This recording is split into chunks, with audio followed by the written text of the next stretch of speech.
صیغہ ہائے خطاب سے پہلے انسان کی سماعتوں کو متوجہ کرتا ہے اور پھر آگے اپنا جو ارشاد ہے وہ آگے بیان فرماتا ہے. تو پہلا شعر وشنو از نئے چون حکایت میکند وز جدائی ها شکایت میکند. نئے کہتے ہیں بانسری کو، اور جدائی ہا جمع ہے جدائیاں، کئی ساری سیپریشنز اور کئی ساری جدائیاں، فراق کے مختلف ادوار. تو وہ کہتا ہے کہ غور سے سنو. بانسری فلوٹ جو ہے، جس میں جو ایک لکڑی کا ایک انسٹرومنٹ ہوتا ہے میوزیکل، جس میں مختلف ایئر پیسیجز ہوتے ہیں، اس میں یہ پیئرس کیے جاتے ہیں بہت سارے ہولز، اور جب آپ اس میں at one end of that instrument جب آپ اس میں بلو کرتے ہیں اپنا منہ کا پھونک، تو وہ ایک خاص سر اور آہنگ اس میں سے کریٹ ہوتا ہے جو لوگوں کی کیفیت کو جو ہے وہ تبدیل کرنے کا باعث بنتا ہے، اور بہت پر اثر اور پرتاثیر ہوتی ہے یہ بانسری. اسی بانسری کی تاثیر اور اس کے جو اسرار ہیں اس کے اوپر مولانا روم نے اپنی مثنوی شروع کی ہے. کہتے ہیں کہ سنو بانسری کیا قصہ سنا رہی ہے. اور دراصل تو یہ بہت ساری جدائیوں کا قصہ سنا رہی ہے، یعنی اس کے سر میں، اس کی موسیقیت میں جو درد ہے، جو سوز ہے، وہ بیسیکلی اس کے اندر کا وہ غم فراق ہے جو ہمیں اس کے لحن میں اور اس کے ساز میں سنائی دے رہا ہے. آگے فرماتے ہیں کہ وہ کیا ہے. کھیزنیس تھا مرا ببریدان از نفیرم مرد و زن نالیدان. کہتے ہیں کہ جب سے مجھے نیستان سے، یعنی کہ بانسوں کا جو جنگل ہے، اس سے کاٹ کے جدا کیا گیا ہے، تو میری آوازوں سے نہ صرف یہ کہ عورتیں بلکہ بڑے مضبوط اعصاب کے مرد جو ہیں وہ بھی اب مزمحل ہو جاتے ہیں، متاثر ہو جاتے ہیں میری نوائے نئے سے، نوائے غم سے. آگے وہ فرماتے ہیں کہ سینہ خواہم شرح شرح از فراق تا بگویم شرح درد اشتیاق.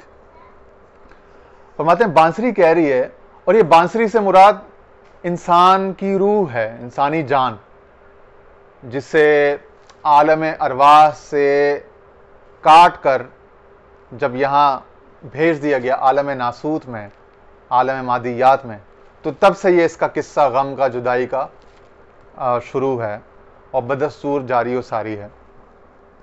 تو وہ کہتے ہیں کہ جس طرح میرے سینے میں کئی سارے چھید ہیں، کئی سارے گھاؤ ہیں، کئی جگہوں سے میں گھائل ہوئی ہوں، بانسری کہہ رہی ہے، یا آپ کہہ لیں کہ روح اس شعور سے، اس انسانی جسم سے مخاطب ہے، اس مادیت میں، خواہشات میں، غفلت میں پڑے ہوئے انسان سے مخاطب ہے، اس کو چوکنا کر رہی ہے کہ تو میری پکار کو کیوں نہیں سن رہا.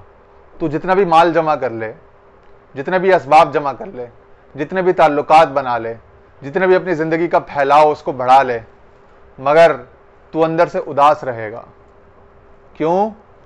کہ میں اندر خوش نہیں ہوں، میں اس پردیس میں خوش نہیں ہوں. اور پھر آگے فرماتے ہیں کہ سینہ خواہم شرح شرح از فراق.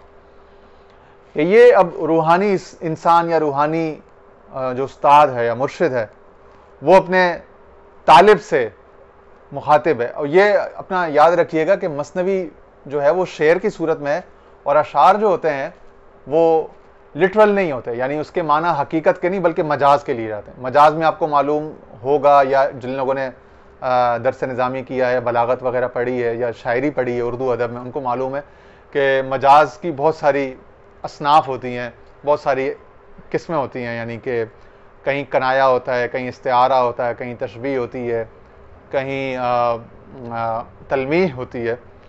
تو بیسیکلی یہ ایلیگری ہے اور سیمیلی ہے، میٹافوریکل سینس ہے. تو آپ کو میٹافوریکل سینس میں آپ نے کسی بھی چیز کے لٹرل معنی جو اس کا لغوی معنی نا اس پہ نہیں جانا، بلکہ اس کا جو مرادی یا مفہومی معنی ہے، جو اس کا اطلاقی معنی ہے، آپ نے اس میں جانا ہے، اور وہاں سے آپ کو اس کے درست مفاہیم انشاءاللہ ملا کریں گے۔